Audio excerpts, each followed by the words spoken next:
Previously on Unbalanced Encounters.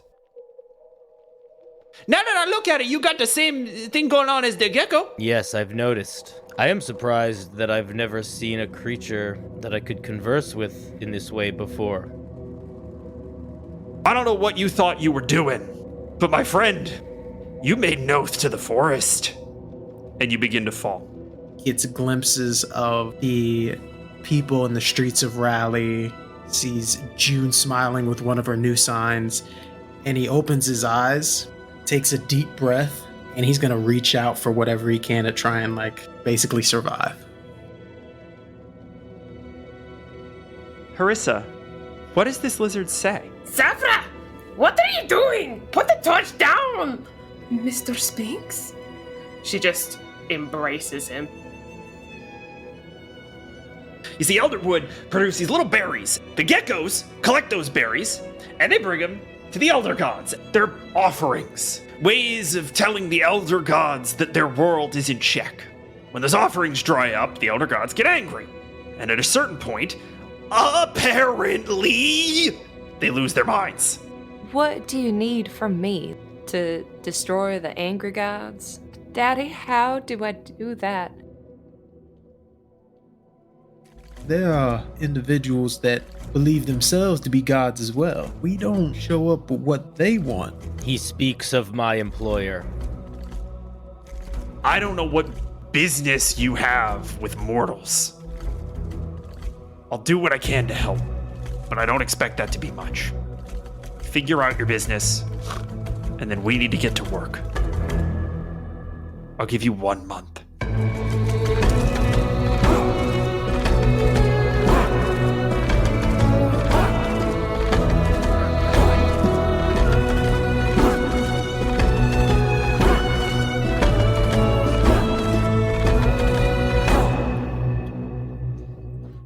Hello, one and all, and welcome to another episode of Unbalanced Encounters, the show that dares to ask, what if Kurosawa made podcasts? I'm your host, Patrick Perini. Say hi, everybody. Hi, everybody. Hi. How you doing? Hello. Doing good.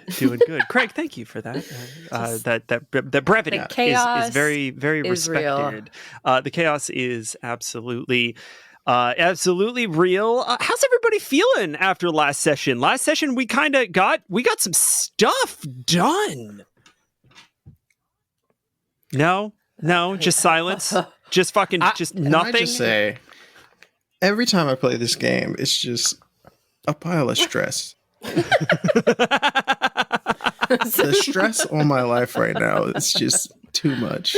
Yeah, honestly, I could see why Isaac might feel that way.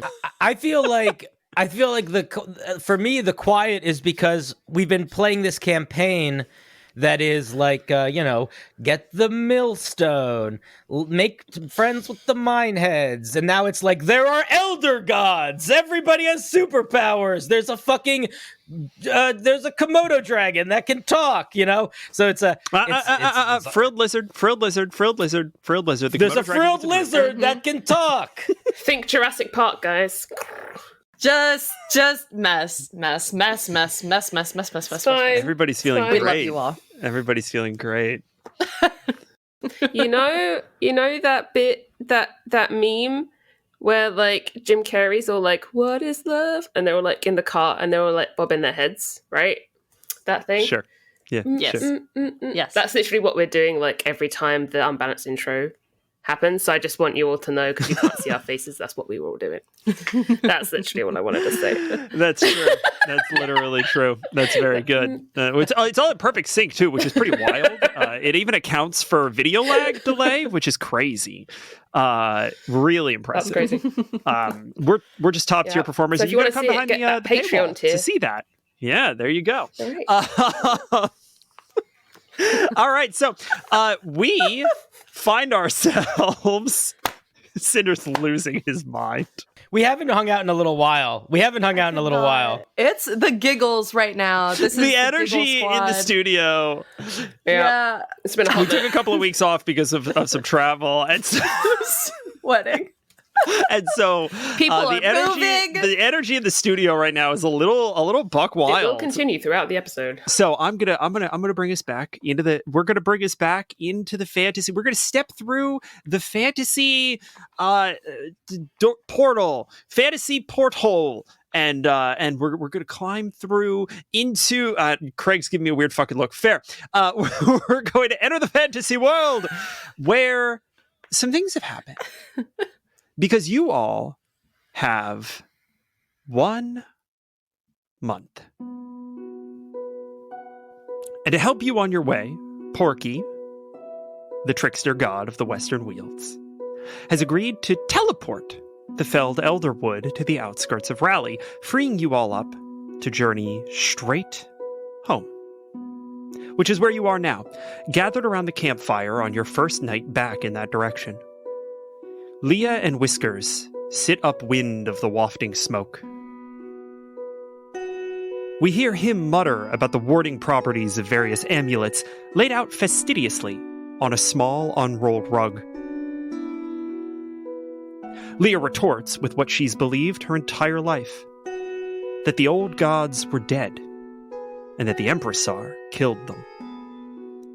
A gecko chooses this moment to scurry into the light, angling for a better look at the small mirror on the far side of the rug.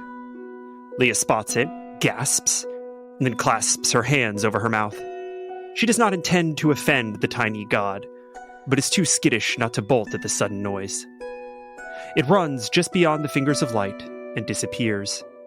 Beside it, Harissa sits with her legs tucked up into her poncho, staring at a lizard whose folded neck frill bears marks similar to those of the geckos. He is staring back at Harissa.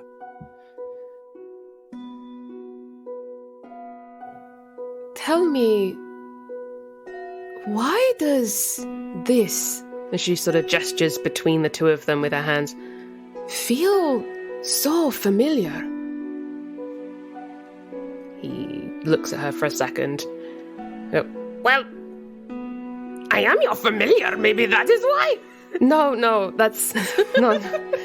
I mean, why am I not more freaked out by you being here? Why is this okay? I feel like I should be more freaked out by this, but... I mean, I guess it's good that I'm not, but then I'm also worried that I'm not. Maybe I'm having an episode. No. It's because it's in your blood. What do you mean it's in my blood? Well, all your family have familiars. No, Sphinx. No, my family don't. But they have the tattoos, right? Well, my mother and my father have tattoos of lizards. And what? I think my grandmother did? Gramirosa? Well, what about you? You have tattoo too, right? Well, no, I don't. You get the tattoo when you turn of age, obviously, but I never got a chance to have mine. Wait, what? And Sphinx runs over and starts lifting up her poncho and rummaging under her clothes. She's like, hey, stop! Sphinx, stop it! She kind of slaps him away. Get. Jesus. Rearrange my poncho. Well, the only way you get familiar is by tattoo. I don't understand. Why is my person the only one without tattoo? Sphinx, stop crying. It's fine. I'm the only one. I'm a failure. All my ancestors weep for me. Sphinx, please, can't. Just she kind of just starts stroking his frills, patting his head. It's okay. Sphinx, just please stop crying. You're making people look, and I'm rather embarrassed. You look over. Fine. You look over, and are we all Whiskers, looking at this? I mean, you guys tell me, but Whiskers is truly just he's got 4 amulets in his hand, and it's just wide-eyed in terror. It's great. June is watching you this and just like she has her sketchbook out like she was drawing and then is just staring with her jaw on the ground.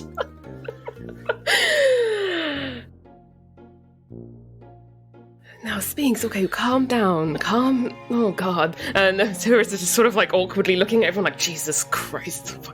Now,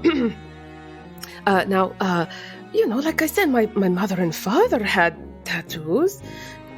But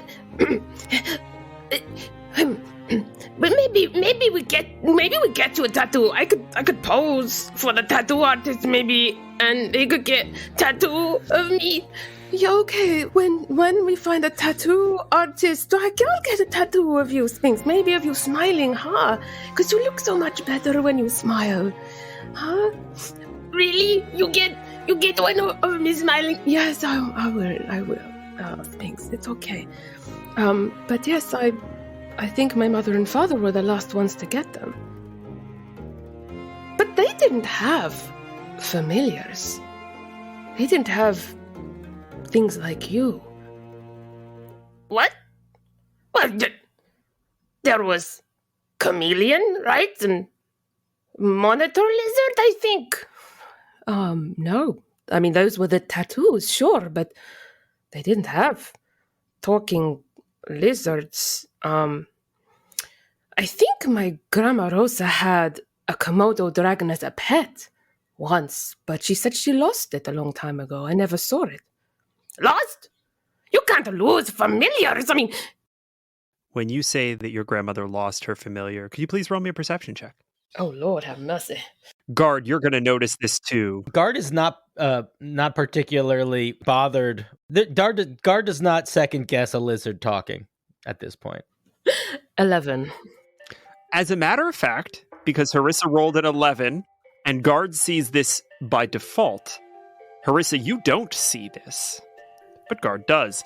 Guard, as you kind of glance over and you see Mr. Sphinx bawling and coming to terms with this apparently depressing situation, you kind of trace up the tree, and in the tree you see a row of geckos, and then a row of geckos, and then a row of geckos piled 3, 4, 5 deep, watching this conversation, wrapped in attention.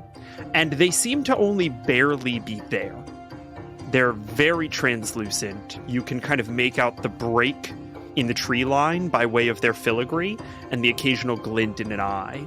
But you see just a crush of them, just wrapped with the nature of this story. Are they focused? What do they seem like they're focusing on? Largely Mr. Sphinx, but just kind of the conversation between Mr. Sphinx and Harissa. All right. I'm going to do that thing that you do where you kind of give someone like a nod across the party. See if just to let them know I see them, but I don't want to interrupt the conversation. So I am going to say I am going to ask you to roll me we'll say just a persuasion check. Persuasive nod. I'm great at those. Natural 1, -1, 0. Nice. Let's go. It's a good roll. So good. Cool. They don't seem to take notice. Too focused on the beautiful lizard that's in front of them. Familiars aren't supposed to get lost or die. I hope. I don't want to die. And I'm sure you won't die. It's okay, Sphinx. Perhaps we'll figure out why Mama Rosa's Komodo disappeared, huh? How about you and me do that? Okay. I like this idea. I would like to meet my grandfather. Oh. Yes, I suppose I'd never really thought about it that way. We will do what we can. You and me, Sphinx, we'll figure it out. And I think with that, Harissa sort of just carries on stroking him a bit just to keep him quiet, just puts him in her lap. I think that Sphinx sort of settles down, and as that happens, Guard, you see the geckos almost a little apprehensively, like they don't want to look away from this moment, start to fade one at a time back out of view. Just before they finish fading, Guard is going to give a little elbow to June and just point up at them. What? Look. And I'll look up. What do I see? June, I think you see just the barest glimmer of something disappear against the tree. And I think you can intuit that it's a gecko, maybe one, but it is just a shimmer that vanishes.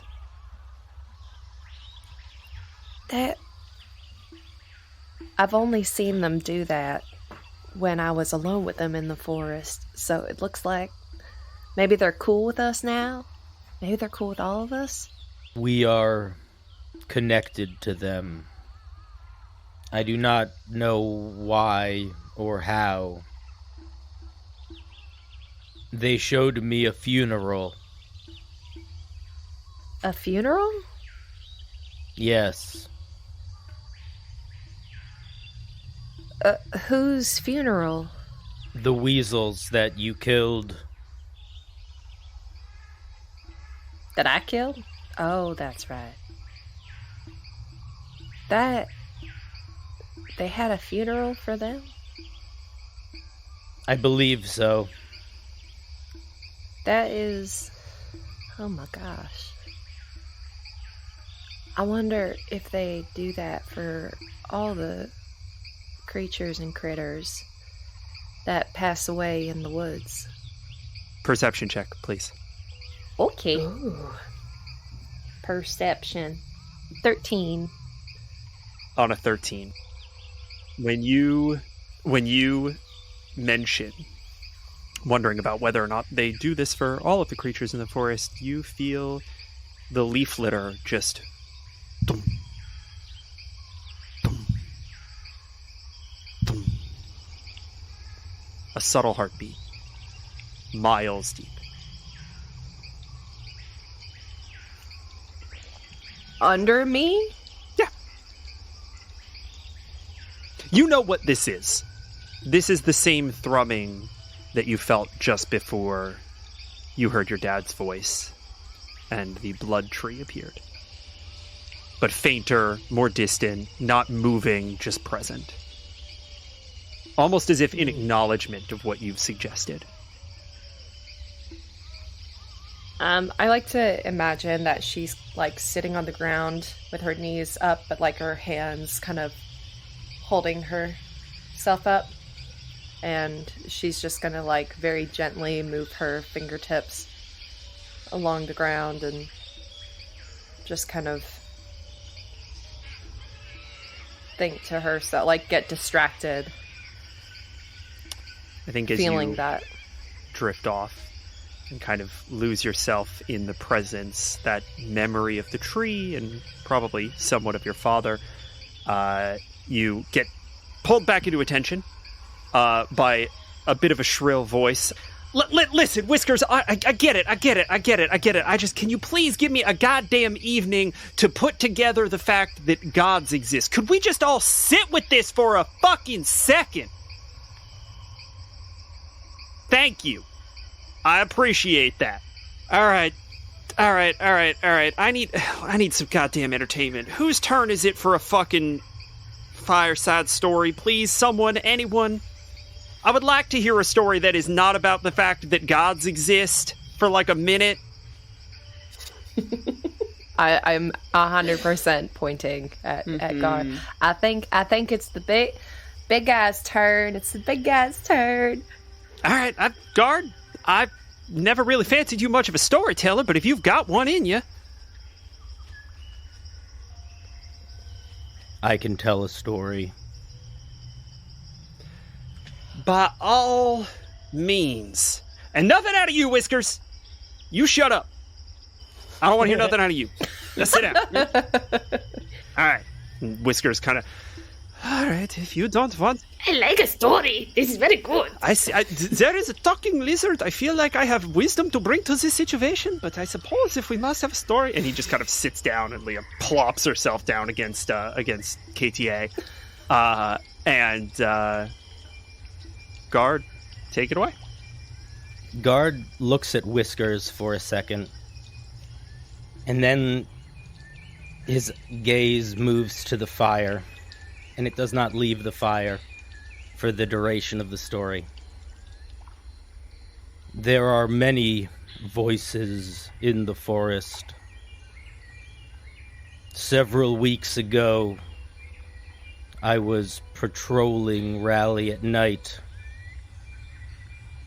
There were stories of wolves encroaching upon the woodcutters' terrains. Several villagers had gone out in hopes to get rid of this threat. They had not returned home. As you say that, you sort of clock around the circle that everyone seems to know what you're talking about here, right? Like, this is something that the town would be intimately familiar with, that there had been this investigation. Something had been causing problems. Some creature had been causing problems. Some of the townsfolk, a few people who worked in Maurice's mill, one of your loggers, wandered off into the forest, in order to try to discover what was happening, and never came back. Sometimes at night, when it is quiet, I take wider patrols. The trees, they do something to my focus. And so I was traveling, patrolling, and I heard someone call out. Calling out. There was fear and desperation in their voice, carried in the wind. It was farther than I normally patrol, but I felt compelled. And so I traveled deeper into the forest than I had ever traveled before.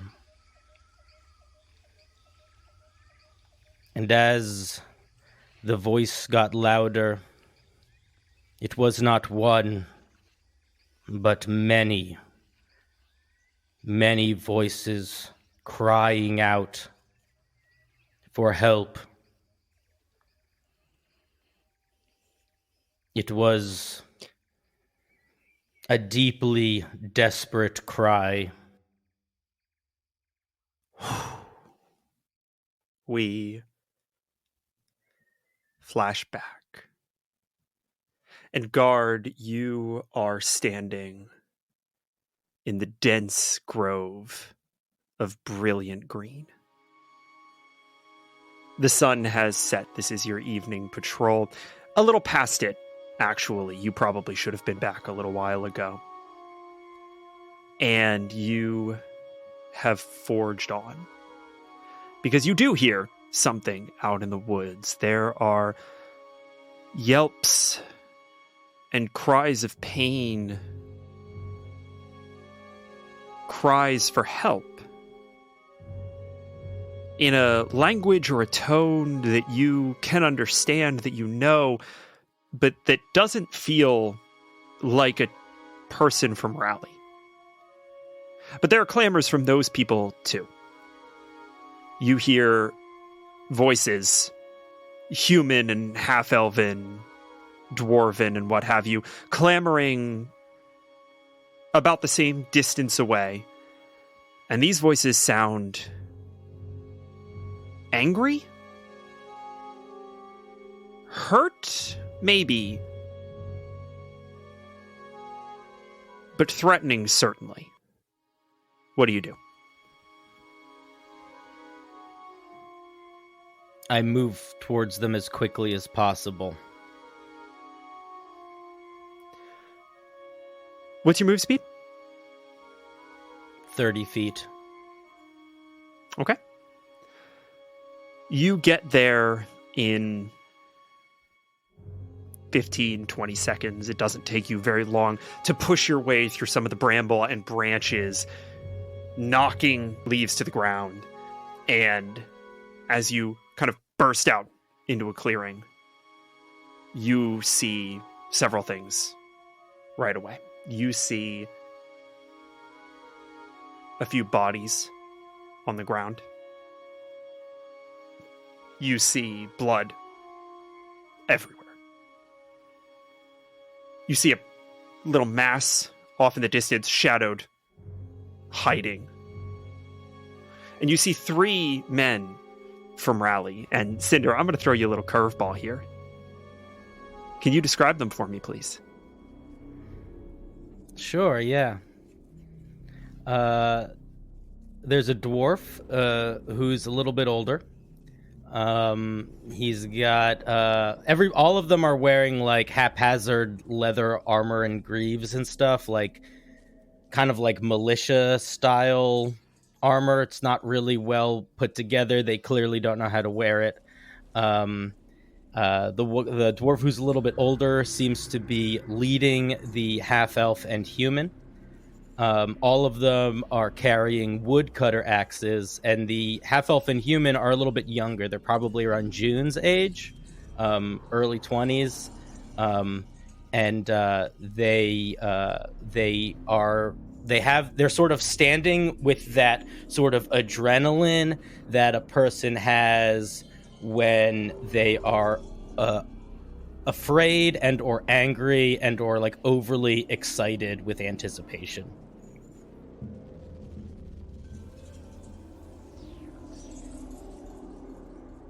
Craig, could you please name the dwarf for me? Got you. Roderick. Roderick? Wonderful. Roderick. And how do you know Roderick? What does Roderick do in town? Roderick was, he worked at the General Mill with Benny. He worked for Benny? General Store, I'm sorry. General Store. Yeah. Great. Yes. Wonderful. And how long had Roderick been around? He would have shown up maybe a year before Harissa and Guard. Okay, so about 3 years ago, he's shown up kind of as an older guy. 3 years. Yeah. All right, wonderful. June. Would you please name the human? Wait. Is this male, female, non-binary? They're all Who men. is this? They're all masculine men. presenting. Okay.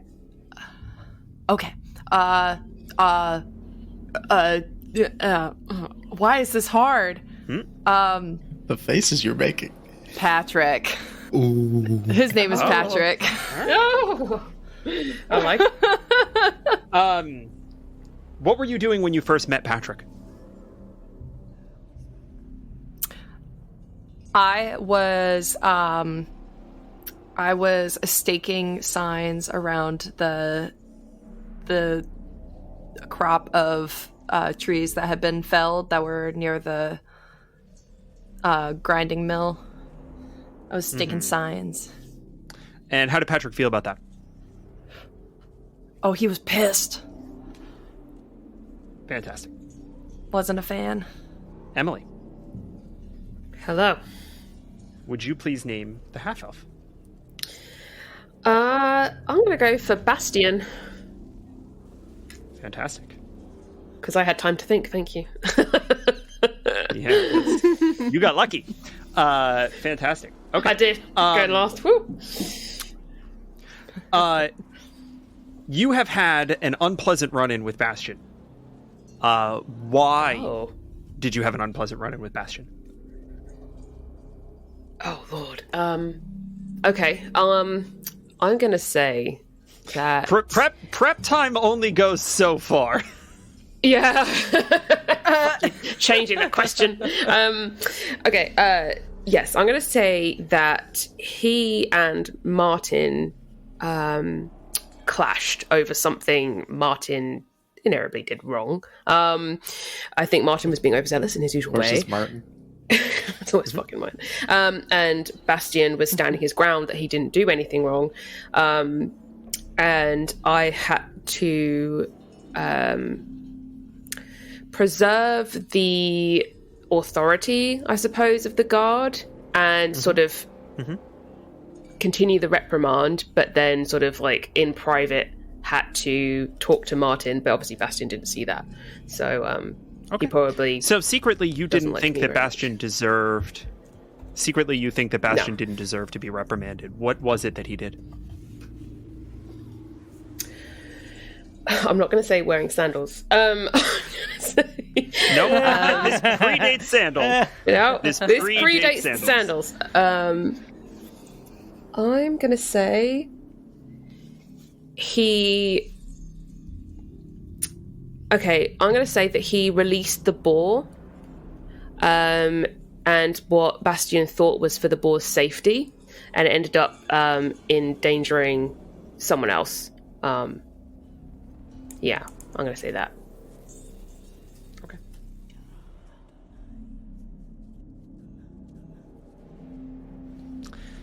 All three of these men are wielding logging axes, covered in blood. Guard, what do you do?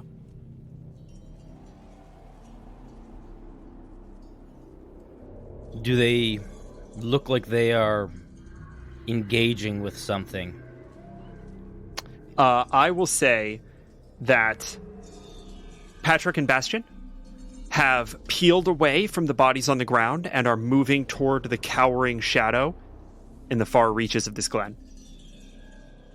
I will also say that I will also say that Roderick is still sort of hovering over one of these bodies.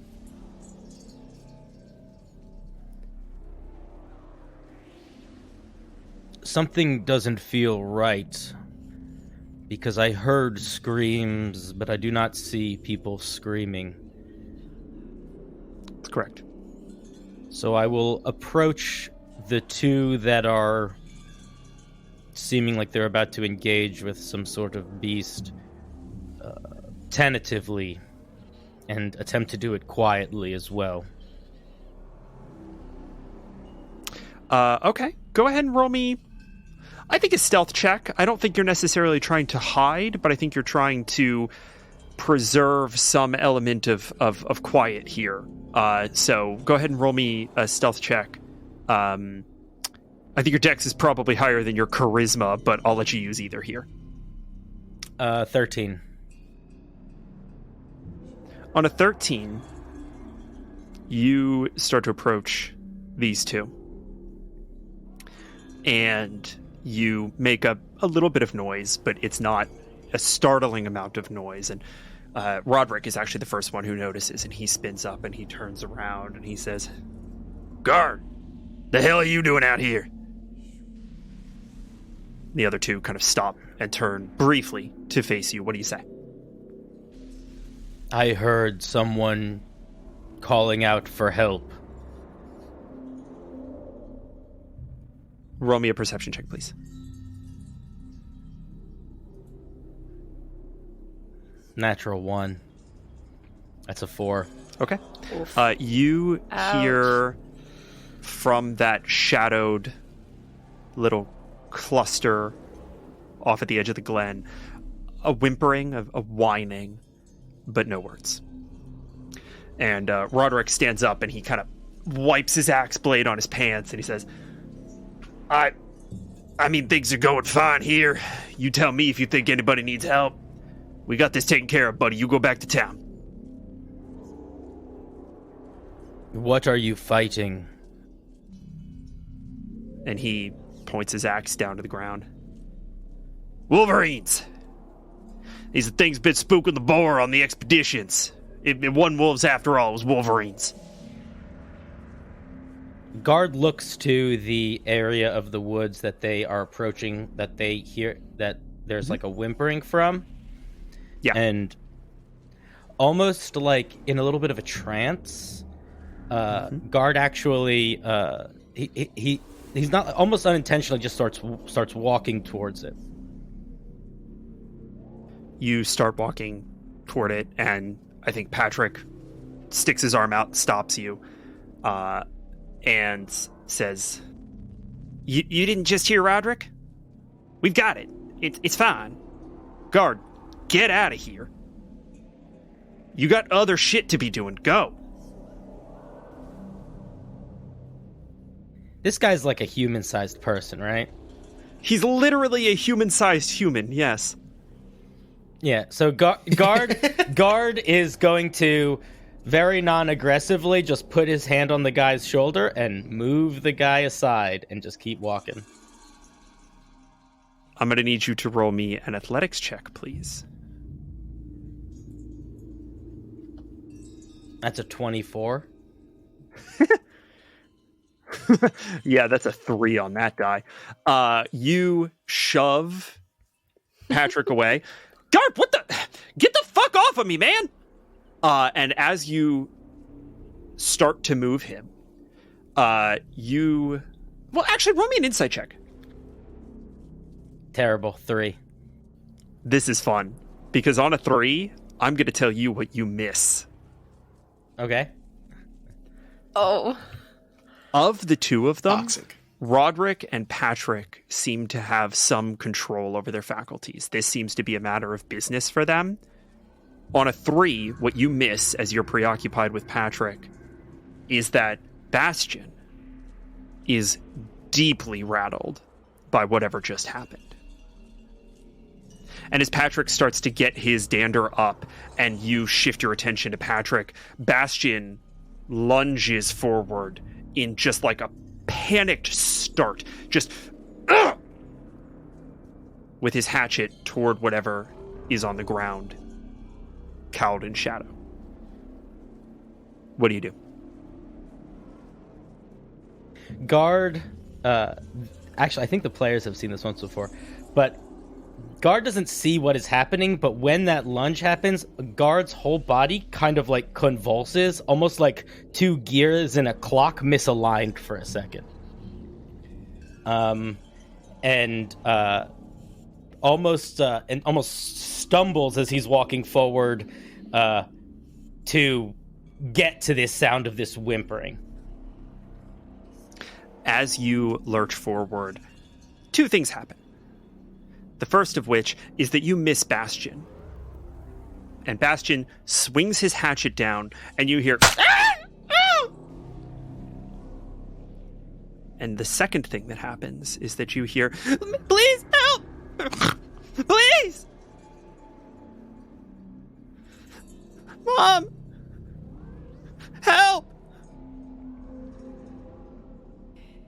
That sound is going to like put a little bit of fire in my step moving forward.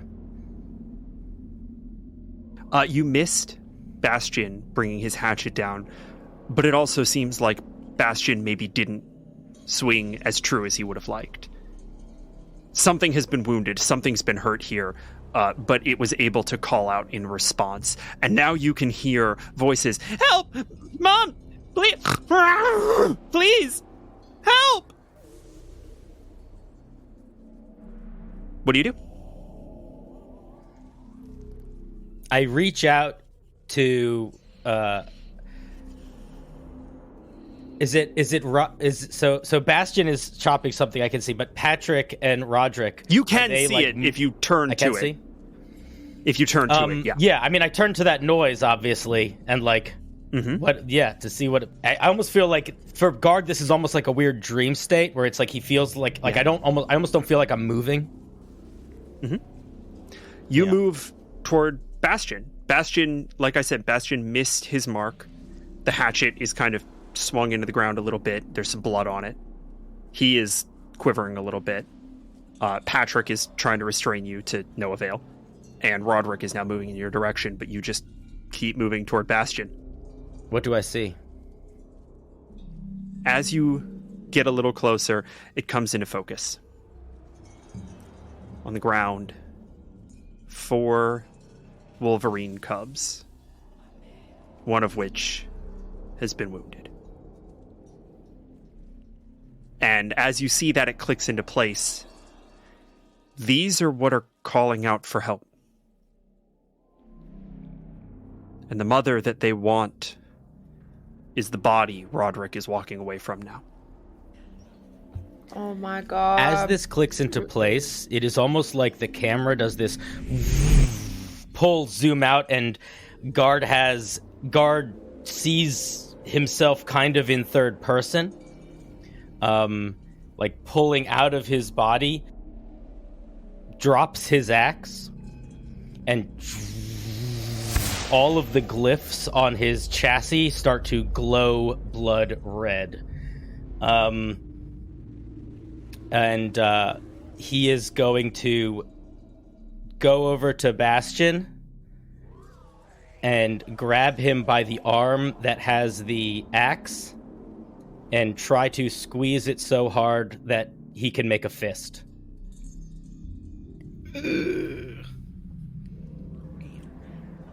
I need you to go ahead and roll me an athletics check, please. I'm mostly on mute right now because I'm stress snacking.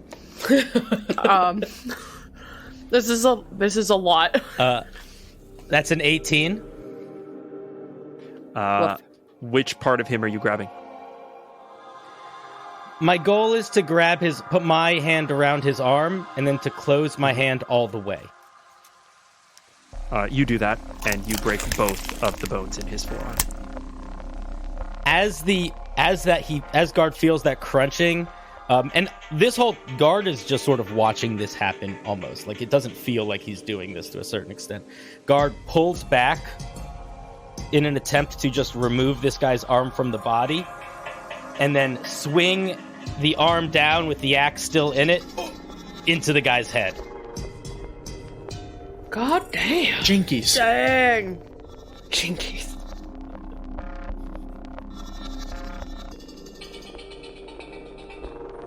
So you've just done something. This is what you're gearing up to do next.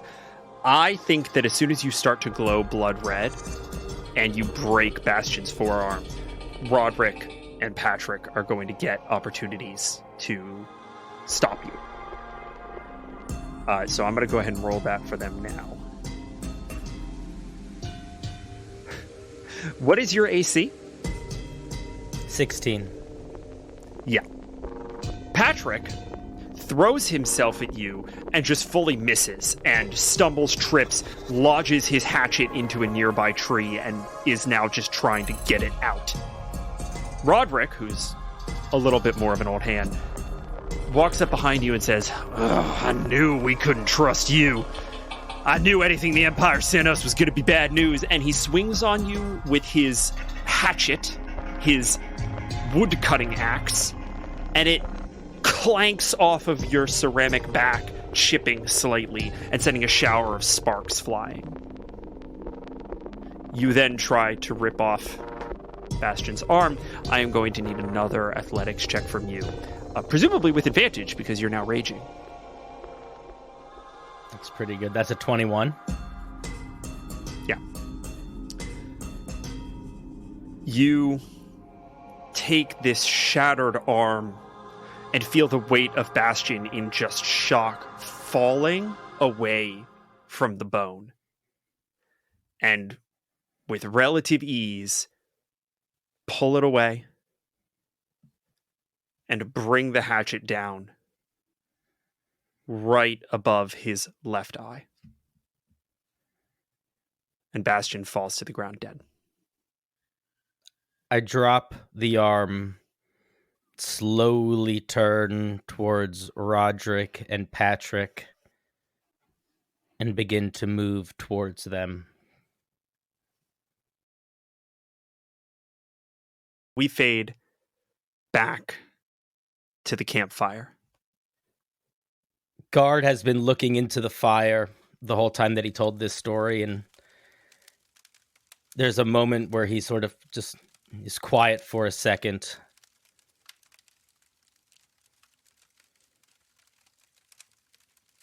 No creature deserves an early death, but those men earned it. The cubs, I made sure there was enough meat so that they could eat well.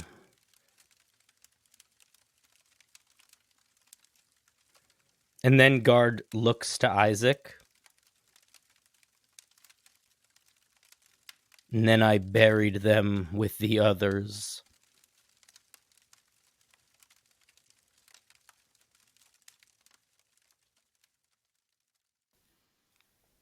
Congratulations, my friends. You've made it to the middle of the episode, which is unique in this episode because we have the entire cast here to talk about how goddamn excited we are about the fact that we hit our first Patreon goal in like a week and a half. How fucking great is that, everybody? The power! Oh my God! This is pretty wild and really nice. Insane. Absolutely amazing. This is such a big goal for us because this first goal was very much like, how do we make sure that we're paying our bills, right? How do we make sure that we're paying our hosting costs and the stuff that, just the break-even stuff that we need in order to be able to keep making the show. And we can do that now. As long as nobody leaves ever, we will be able to make this show in perpetuity. And Please don't leave. If you join, you help to sort of make that even surer for us. But I wanted to take this moment to honestly to fucking convince you to go join the Patreon because you get fun things. Someone tell us about the fun things. I'll name at least one. So, for example, on the session that we are literally in the middle of recording or at just basically finished recording, there's at least 3 things that happened that are not going to be in the episode, but would be fun to watch because we just wanted to make a joke that we didn't want to put in the episode. But if you get to watch the whole thing, then you will get to see those moments. And there's a lot of them. They're funny. Full video of our sessions is available at every tier, starting at $1 a month. So if you could afford $1 a month, which I think at this point is like 1/100th of a cup of coffee, coffee's expensive, I'm sure. You could certainly afford this Patreon. £1. Yes, unless you're in England, because £1 is like $1 billion. £1 sterling. What is the weight? What is the weight of a Patreon tier? How do I measure that in pounds? That's what I want to know. Emily, do you want to tell us about the thing that you can get, the actual physical thing that does have weight that you can get if you sign up for our $7 a month tier, the Gecko Guardian tier? Thanks, Patrick. I will. The actual thing that weighs something is probably only about 2 grams, though. So bear that in mind. But I made some stickers. There are, in fact, some stickers that have been created especially for this podcast, made by yours truly, which I'm sure will add in their value. But they're very cute. There's like a KTA one. There's a really cool one of like a postcard of Raleigh saying like "Welcome to Raleigh." There's also a secret one which I won't talk about. Ooh. So you'll just have to join the Patreon to see what it is. But yeah, go and check it out. That is the $7 tier. Thank you. Fantastic. You're welcome. I've got a favorite thing. Yeah, Sam, go. Yeah, my favorite thing is the a homebrew magic item. Fuck yes. That you can get at $20 a month. That is well. Also, it's $7. So freaking cool. So it's the $7 a month tier. Sorry. Yeah. I've said it before, but I'll say it again. I'm going to say it again because I think that this is the most important thing about this item. It really is that this is a genuine way for you to have a real tangible impact on what happens in the story. Like 100%. It's fun to make items and that's cool, but depending on the tools that we have, that'll have huge ramifications on how we interact with the conflicts that we face and what we do. So if you want to feel like you are genuinely putting your imprint on this story, this is probably the best way to do it. Your stamp. Yeah, that's the word I was looking for. So it's a great tier. They're all fucking great tiers. We really appreciate all of the support that you're able to give. If you can give monetary support, you're going to right now go to patreon.com/unbalanced encounters and click one of any of the buttons. If you want to do the $20 one, we're going to love you forever. Thanks. But if you can't back financially. We totally understand, and we appreciate any support. There are a bunch of other ways that you can help the show. We still love you. Yes, you can join our Discord. You can follow us on social media. You can leave reviews on Apple Podcasts and Spotify. That shit goes a long, long way.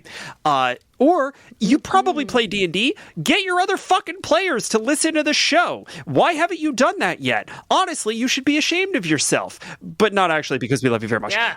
I think I speak for all of us when I say, hey, everybody, say thanks to our fucking listeners.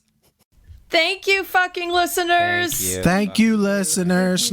Oh, okay. Well, if you're doing that, enjoy yourself and be safe. Use protection. No. But thank you, listen. And thank you for this Oscar. I greatly appreciate it. Emily just kind of went off on a thing here. And sorry. Everybody got inappropriate. Wait, Jesus is listening to this? I mean, we've got pretty big reach. We've got pretty big reach. We made it. We've made it. We've made it.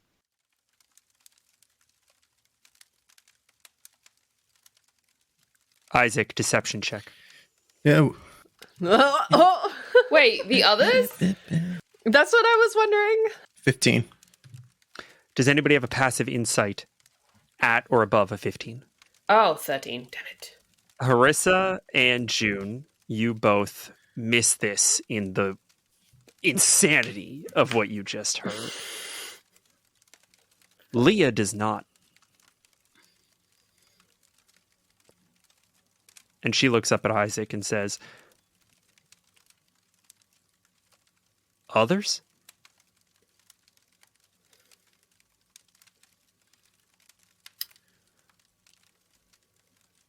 We do what we need to protect Raleigh.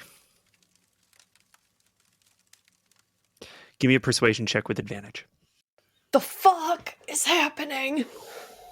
We're all murder hobos, is what everyone's learning. That's what... You guys thought this was going to be a nice, quiet little Harissa, farm apparently. simulator.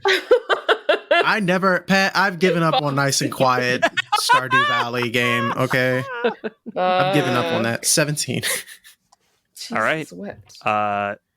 Leah looks at you, looks at Guard, and you, Isaac, you see her hand tighten around a little medallion that Whiskers gave her.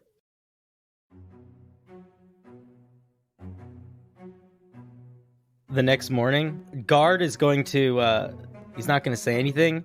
There's going to be a little bit of like a look at June for a little bit when she doesn't do the leap out of the tree and try to fight him thing for the first time in like a week or so. A little bit of a like, oh, okay. And that is sort of the tone of the morning as we all wake up and set out for your second and presumably final day of travel back to Raleigh.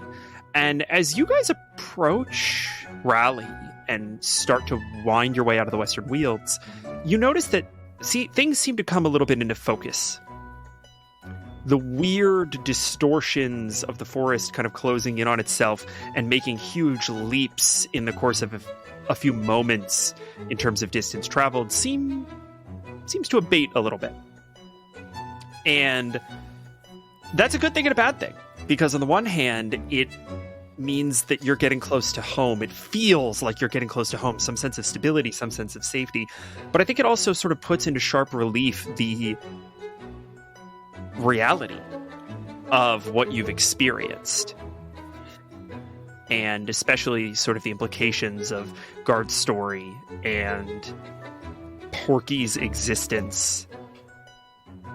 And Guard, I know you in particular, before you got too close to home, wanted to have a conversation with Isaac and Harissa. Would you like to pull them aside for that conversation? I'm gonna be so annoying. I do, but I also want to have a conversation with June. I don't know if we can. If we can't, it's fine. Yeah, we can start with the one with June, since it's the first thing in the morning. That acknowledgement of not kind of jumping out of the tree to attack Guard. June, can I talk to you for a moment? Sure. What do you want to talk about? Guard is gonna look at the rest of the crew, like packing up, getting their stuff ready to go, and sort of like start walking away, like to the side. It's like, I don't want the other people to hear. Oh, okay. And she'll follow. Can I just say, Harissa is just watching like a fucking hawk. I want everyone to know that this entire week, as anyone should, Isaac has been throwing his shield and then just yo-yoing it back to Amazing. him constantly. Amazing. Just constantly. Because he didn't think magic was real, and now he has this dope shield that just keeps bouncing back to him. It's gotten annoying at this point. Honestly, Isaac, the shield is a little annoyed with you. Like, it keeps coming back, but every time it's just a little heavier. Just a little more reluctant. Oh, I'm getting tired. That's it. Guard, Jude, please continue. What's on your mind? We will be returning to Raleigh soon. And I wanted to tell you something before we got there. And Guard kind of looks up at the trees in the forest.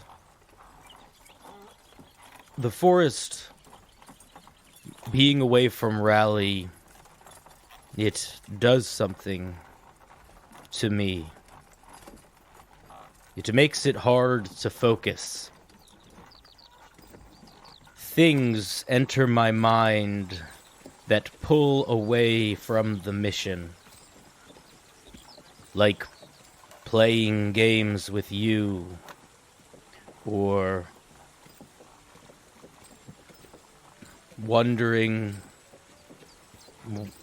what I am. It is freeing, and I worry that when I return to Raleigh, my focus will return as well. June, if something happens in Raleigh, if I get too focused, I would like you to run away. Run away from me as quickly as you can. Please. I'm not gonna do that. And June's not like, she's not like keeping a farther distance necessarily. But she does take a step closer. What I think maybe what you're feeling out here is a good thing. And Guard, just remember, like, your focus, it can be whatever you want. You've shown that out here. And we're your family. We're your home. So if you start to not feel that, I don't know, maybe try to remember where you want your focus to be. But I'm not going to run away. That's ridiculous. I would never do that. I will tell you, your story last night scared the ever fucking shit out of me. And I'm surprised. I will not lie.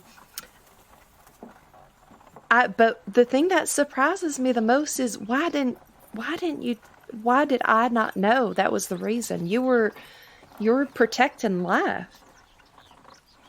And I mean, did those men need to die? Like, did they deserve to die? I don't know. I mean, Patrick was an asshole. Like, we can all agree on that.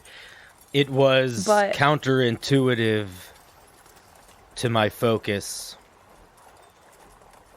It was wrong, but Well, it also wasn't maybe wrong. a little bit, I do not know. right? So,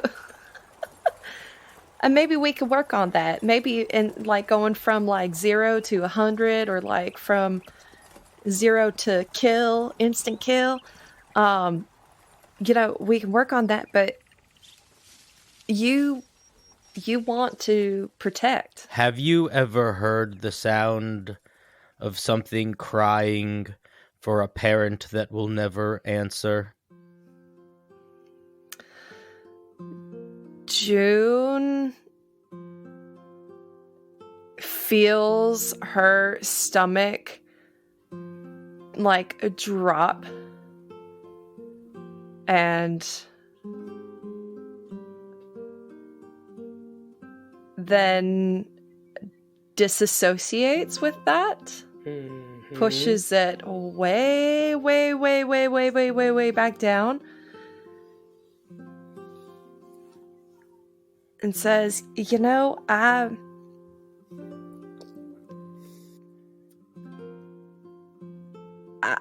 I'm sure that's the type of situation where you would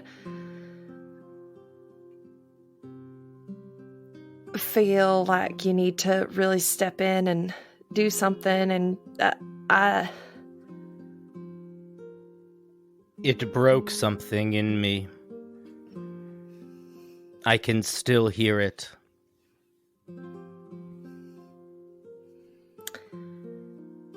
I'm so sorry, Guard, that you had to hear that. But where are those Wolverine cubs now? Are they still around? When you say that, Guard's whole demeanor kind of shifts for a little bit. He kind of like straightens his posture. He was almost like crunching over and turning away before. Would you like to meet them? Would I like to meet some Wolverine cubs? Yes. Absolutely, let's go. They are closer to Raleigh, but when we get back, I shall take you to meet them. I would love to meet them. And whatever this, shit happens all the time, Guard, and we're gonna sort through it, but I would have liked to have known what had happened to those assholes. If somebody disappears and you know why they disappeared, I think that should be shared. I think you should tell someone. It will detract from my ability to do the job. Can I make an insight check to see about June pushing her own feelings into her deep down into her belly? I think that's I didn't want to interrupt the flow because Can I get a deep down belly roll, please? Okay, that's not a great roll, but it's very good for me. That's a 15. What was it? This is going to be contested against June's deception. Okay. Ooh. Yeah, that Deceptive. was oof. With a +0? With a +0. I'm so sorry, guys. I'm not trying to. That's a 6. That's a 6. That's a 6. Guard, you, in a rare moment of insight. Go on. I'm gonna. June she's been doing this for years. I was going to say literally the calculus that I was running in my head was that this is the one thing that you know how to do, right? And so that should theoretically give you advantage. Dark. But I'm also giving you disadvantage because Guard fucking stepped on it. And he is the last person that you would expect to just explicate a thing that you think every night. Gotcha. Yeah, kind of blindsided. Holy shit. Okay. So yeah, I agree with that. I think it's a flat roll. It's going to be a 6 versus a 15. Guard, I don't think you necessarily know what that means on the difference between a 6 and a 15, right? Like, I don't think that June is all of a sudden an open book here where you can read her entire sort of history. But I do think that you remember that her parents are not around. And I think that clicks for you. June, I didn't mean... Oh, no. No. Let's go. We should Wait. get going with the rest of the group. And I'm going to put my hand on her shoulder. Don't rip her arm off. She's Wow. Sorry. Low blow. What are we, children? Come on, guys. Can I understand that you're trying to you put your hand on her. Yeah, to try to stop her from walking away. She's gonna like, oh, almost got me there. So close. And she's gonna kind of like jump on her toes and like, I've been practicing that footwork. You have. June, So much tension. I think you might be the strongest person in Rally. I mean, I've been doing some like chin ups, and I thank you. Maybe we'll arm wrestle at some point. June, I need a perception check from you. This is going to be retroactive to see if you caught something a little while ago. Ooh, I like a retroactive. 22. Oh, shit. Yeah, on a 22, Yeah. when Guard says, June, I think you might be the strongest person in Rally, Benny's voice rings out in your head, an overheard snippet of a conversation with Isaac that you had no idea was about you. She might be the strongest person in Rally, Isaac. And Craig's face. That's all you're It's like, what? Oh yeah, the June is completely trying to like. She does not want to have this conversation. Cool. Well, yeah, Guard's not gonna force it any more than that. He just wanted to say that. And then sort of just stands there awkwardly as you walk away. I think that's a great place to snap over while that conversation is happening. Isaac, you find yourself with a spare moment, your first spare moment, to talk to Harissa. But he's just still tossing the shield. Get in the hang with it. I'm pretty tired. Harissa, can you pick that shield up? I think I threw it too far. It's just Harissa is little friend. just kind of squinty-eyed, just kind of like looking at Isaac, because she obviously didn't clock Isaac's face, but she definitely heard Leah say others and look at Isaac. She's going to, after a moment, kind of maintaining eye contact with Isaac, pick up the shield and walk over to him with it. As soon as you take like 2 steps into the radius, the shield just whips out of your hands and slams against his arm. See, it was a little joke because it always comes back. How you doing? How you feeling? You feeling all right? Just keep staring at You're him. looking at me with this face. Okay, all right. You got some questions? I might be able to answer them. Others. Isaac?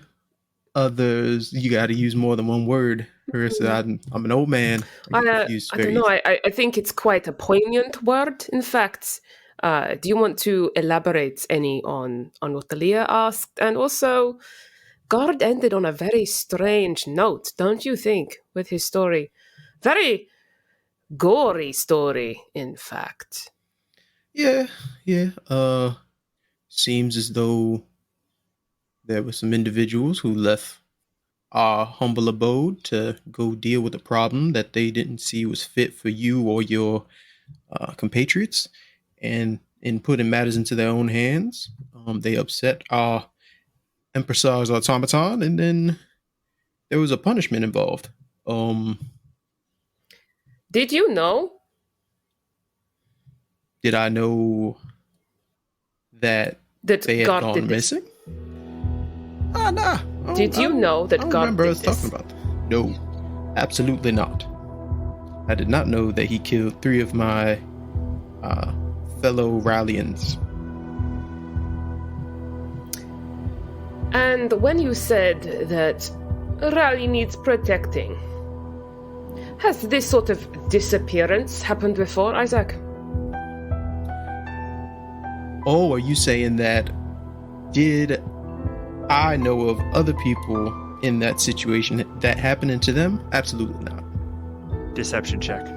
He's not deceiving. I've been waiting for this deception check. Deception. Damn it. I am not a good lawyer, guys. Where's my... Doesn't help when God occasionally muscles in to say he's lying. I'm not lying, though. 17.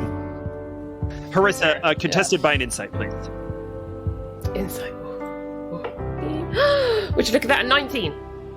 Yes. Yes. Can't pull one over my. Again, this is close enough that like Isaac isn't lying. Withholding truth. Isaac is not saying nothing. Isaac is trying to use your specific phrasing to get out of having to answer the question.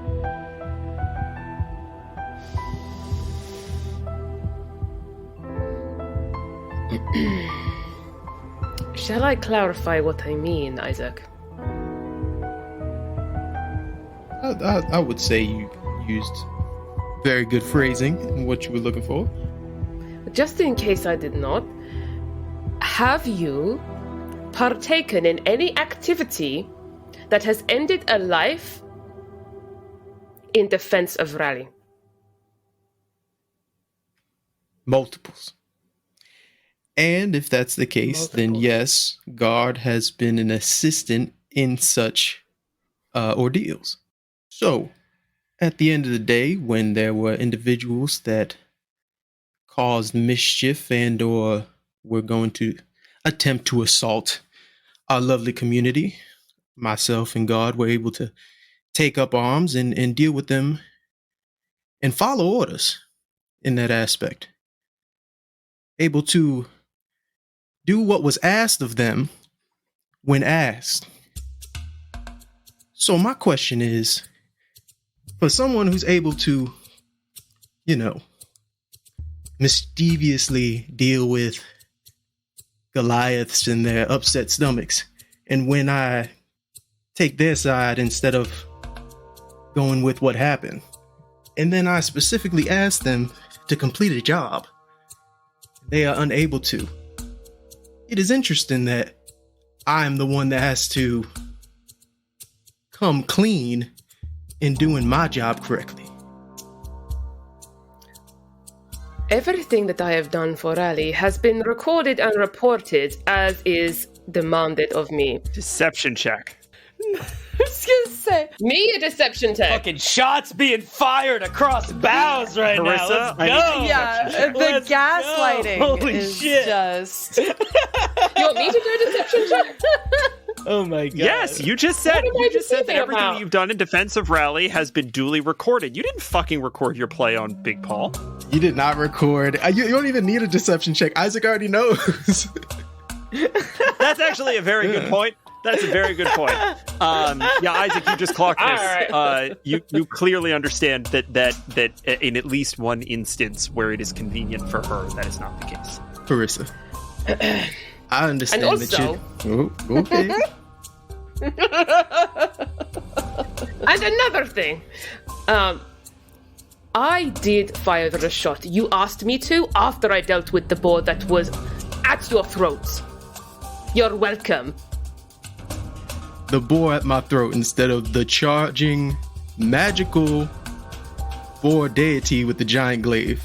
And what good did it do us? Carissa. Carissa. You are a superstar. Now I've seen you shoot. And yes, you took out the boar in front of me. But what you could have done is ended that whole conflict. And you chose not to. We did not know anything about who we were fighting And also, when I did finally make that shot right between the eyes, it did not end anything. Instead, he summoned the tornado and whipped you the fuck away. Yeah, that did really well, Harissa. Well done. How would Harissa know that? Maybe someone told you. I just want to know who told you. Me. So June? Okay, great. So one less arrow, and we don't know what would have happened there. And it's because you chose to not follow a direct order from your employer. Now. From your employer? From my employer? Yes, From I my am your employer. I think ultimately what I have been hired to do and who I report to, being the Empire, thank you, is to protect Raleigh and its citizens and you so you can do your job. I did that first and foremost. Is that so? All right. God. Yes? I think you and the captain of the guard here need to make a few patrols a few 100 yards away for me. Oh. I do not understand. We just need to make sure our way home's safe and secure, and we're all protected. Isn't that right, Captain? Indeed it is. And I will be keeping careful watch on both of you for quite a while. She's gonna head to the back. Why is everyone talking so different? Also, I just gotta. When Harissa gives that line and Guard gives that reaction, what does Mr. Spinks say? Mr. Spinks all this time, just so you know, has been under my poncho, just hiding. As I walk away, he's going to kind of pop his head out the back and just going to blow a little raspberry at the both of them as I'm walking off. Guard will sort of sheepishly follow Harissa, trying to keep up with her, although I'm sure she's quicker than him if she wants to be. But like, yeah, okay, we'll go do patrol, I guess. Isaac gives like the dad eye to June, like eyeing her and Leah and Whiskers. Yeah, I mean, I think you kind of fall back into Leah and Whiskers, who are with the boar a little bit, and June, you see that Isaac clearly intends for you to close in. June's gonna kind of like fall behind Leah, but she's gonna try to kind of like stay out of Isaac's. Like, can I perceive that he is like in a like riled up mood? Yes. Yes. There's no insight needed. It is blatant. So in that kid like way where you know your parents are like in a bad mood, I'm gonna try to stay out of his line of sight as much as possible. So probably like go more to like his beside/behind him. Okay. Isaac, are you engaging with anyone? Yeah. So parallel with Leah, he's gonna lean over and like at a minuscule like only him and Leah and probably June because of her awesome passive perception. He's like at a monotone whisper. How much can that elder tree get us? All right. Fuck. You'd think I would have been doing that math, but I don't know if you know this, but gods exist. I've been having a hell of a time. Leah, we already have a god we're dealing with. We'll deal with these other gods later. I'm just worried about the one that's always breathing down our necks. Yeah, the Empressar. I know. Listen, Daddy'll have to run the numbers. He'll have to back me up on this, but I think we stand a shot. Isaac, you said the Empressar doubled our order this month, yeah? Yeah, but I'm worried about more of can we possibly subtract maybe a third of what we got? Subtract a third? Why would you do that? Okay, do y'all want answers or not? Yeah, what, Isaac, what is going on? Is a plan that I might have if this is possible. I just had to get the Empressar's employees, so to speak, out the way.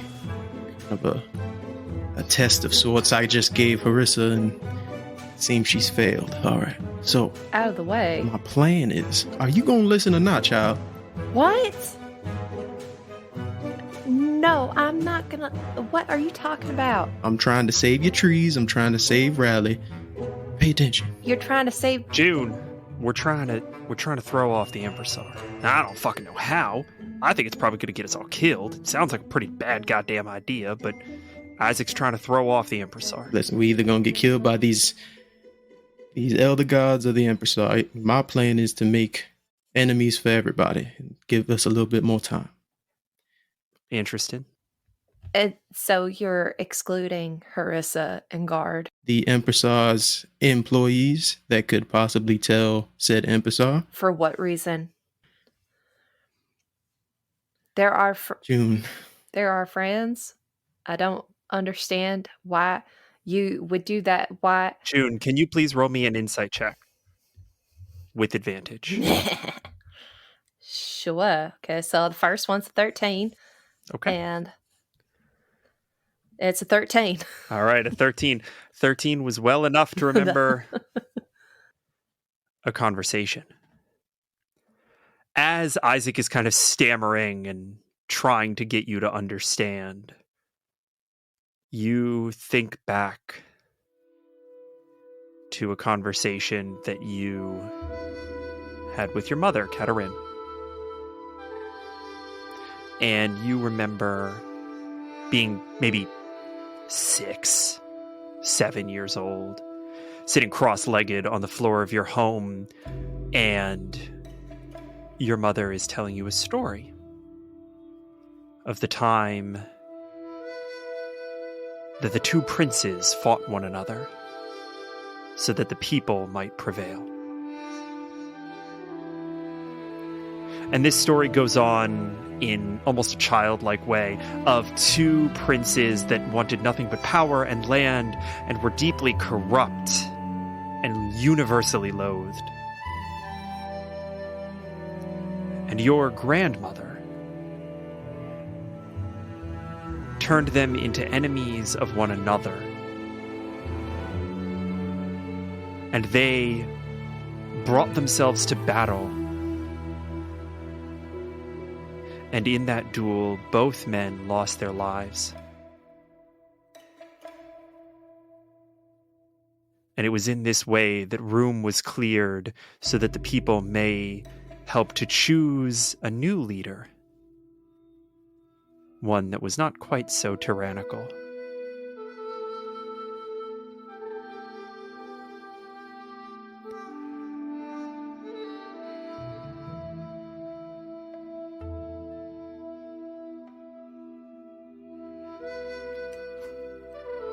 I don't see why we need to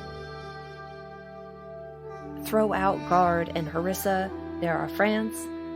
And I think that they could help us against Empressar. And Leah, I don't understand why your mind is so blown that there are gods, but like your mind is not blown that the Empressar is making giant fucking bombs out of these trees. How do you think the Empressar killed all the gods? Did he actually kill the gods? How the fuck am I supposed to know? Obviously he did not, because we just fought one. Hey, let's reel it in. Let's reel it in. Everybody, I need you focused. I need you know focused what, right now. Isaac? She makes a very good point.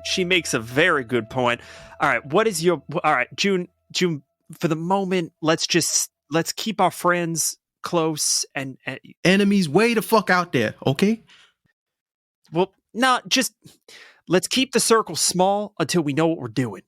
This is the circle, really? Apparently. This is going to be our circle. We're not going to be able to do shit without Harissa and Guard. Are you going to listen to my plan? Let's get a plan together before we bring them in. They are our allies. June. Have you even had a conversation with them about where their alliances lie? I just did. Really? I just did. Because I've had conversations with you that were intense, and you can get, Isaac, were you actually listening?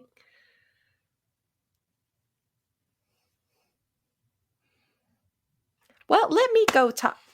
Let me go talk to her. I'll go talk to her. And June's gonna run away and look for Harissa. Isaac's gonna throw the shield in front of her and then try and pull it behind her to try and pull her with the shield back.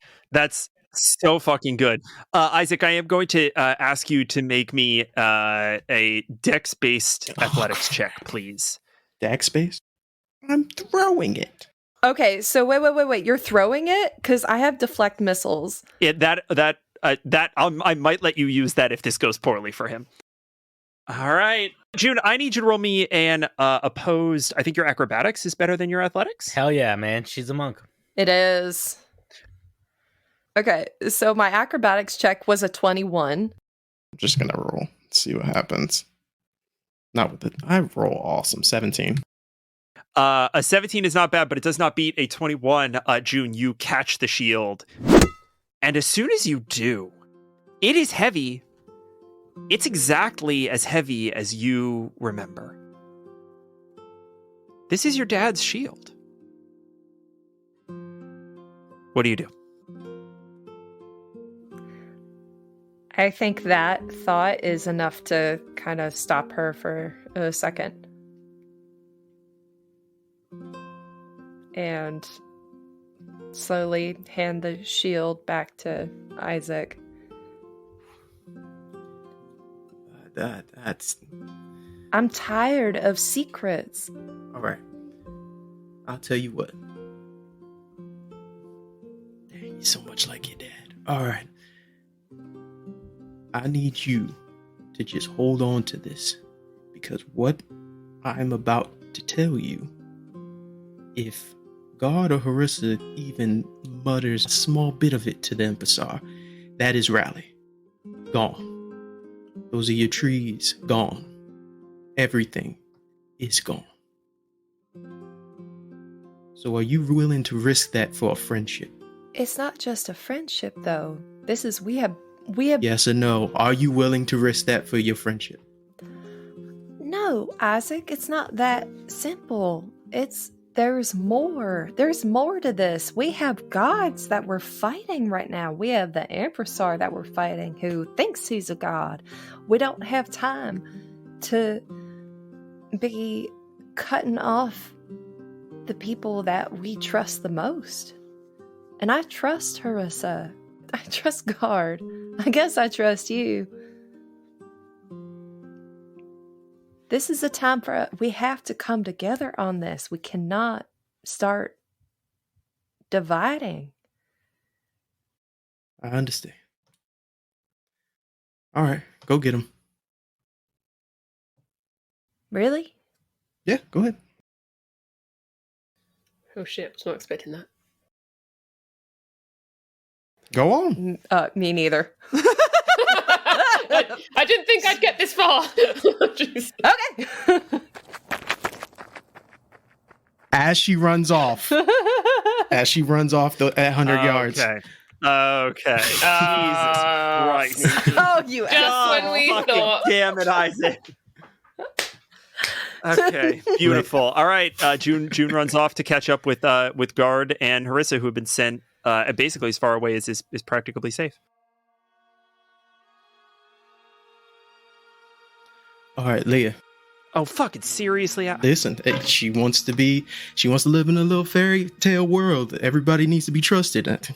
You're smarter than that, Leah. You're smarter than that. Yeah, no, I get it. We do what we need to protect Rally. Isn't that the line? You know, that kind of hurts right there, what you're saying to me, trying to use my own words against me. I'm the gaslighter here. All right, pay attention. Now.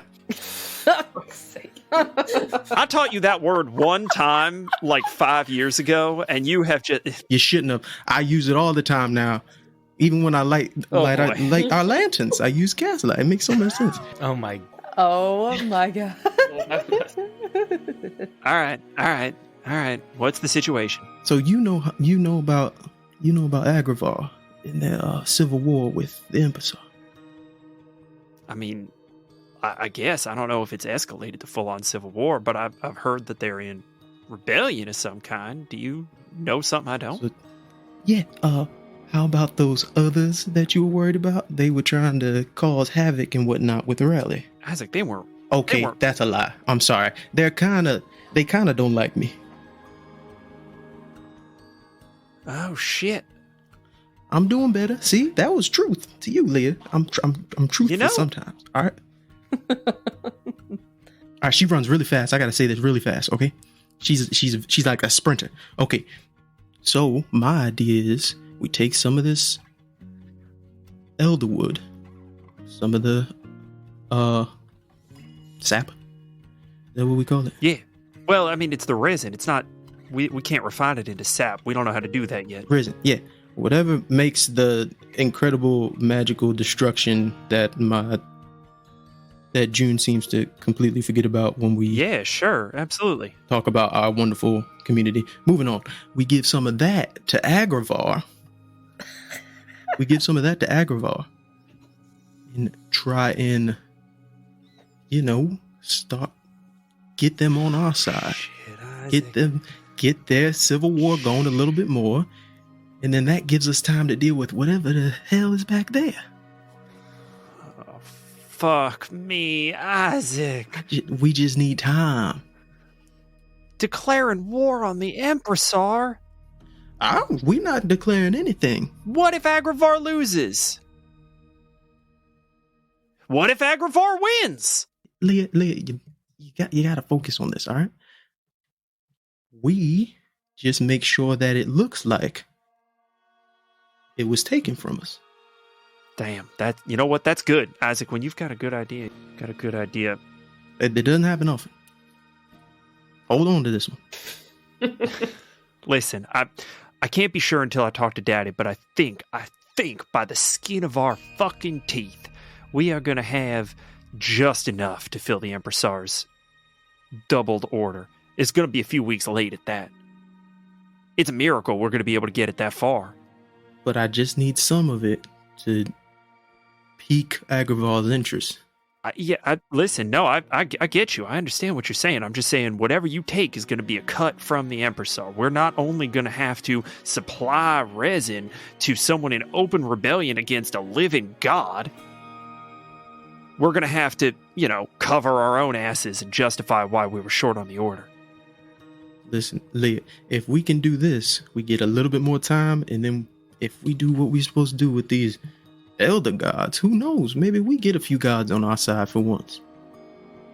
Is that even a fucking thing? Holy shit, Isaac. I don't know. Hey, I didn't believe in magic like a week ago. I'm kind of just rolling with the punches at this point. No, that's fucking fair. All right, listen. I'll pull what I can with Daddy. I'll try to get him on board with this, but Isaac, there are a lot of people you're going to have to convince to make this happen. And so far, not good. I don't know how you're going to do it. I don't know how you're going to do it safely, but I think June's right. I mean, honestly, you want to stage this as a burglary? Watch Harissa and Guard put down all of the Agra Wardens in one fucking go. It's true. Well, if I talk to Oz about a few, leaves and tea leaves, whatever the hell Harissa used, maybe I can deal with one of them. Give him all the poops. But yeah, Guard's going to be a difficult. Maybe I can get Guard on a deep wood patrol of some sort. Or we can tell them, and then, they go to the Empressar and tell him that, oh, look, they're helping the bad guys. I'm not saying you should tell them, and I'm certainly not saying you should fucking poison them. You just said that. I did not say that. I don't know where that came from. Leah, where have you been? I'm saying you should think long and hard about how you want to engage them. Because if you don't get that right, nothing else is going to matter.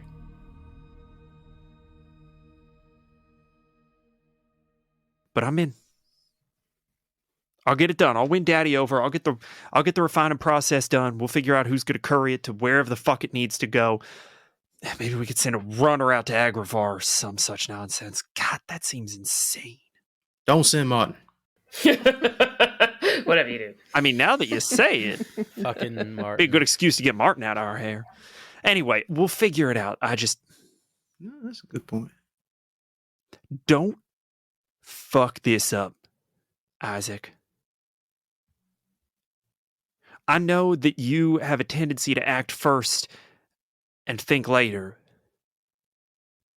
And a lot of the time, that's saved lives.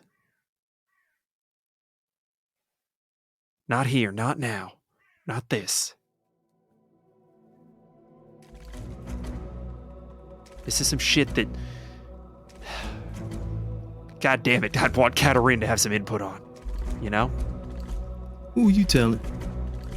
You know who her best fucking proxy is? Yeah, well, you see how that went. She's got a point. Just don't discount it. All right? Whiskers, you tell anybody, I kill you.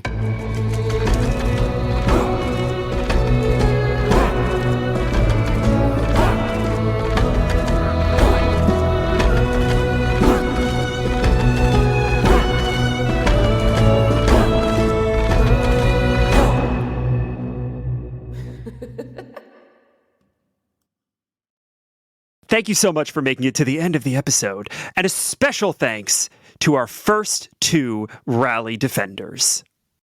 Kay Parker and Darlene Wallace. We're shouting out the 2 most powerful people, the magnificent mavens, the champions, the glorious. We love you. You are amazing. Darlene, Kay, champions. We love you. The best. You're crazy. You're absolutely the best. Literally the best. So thank you so much for Thank supporting you our so fucking much. You guys you all are making this possible for us to build, and we could not be more appreciative. We love you.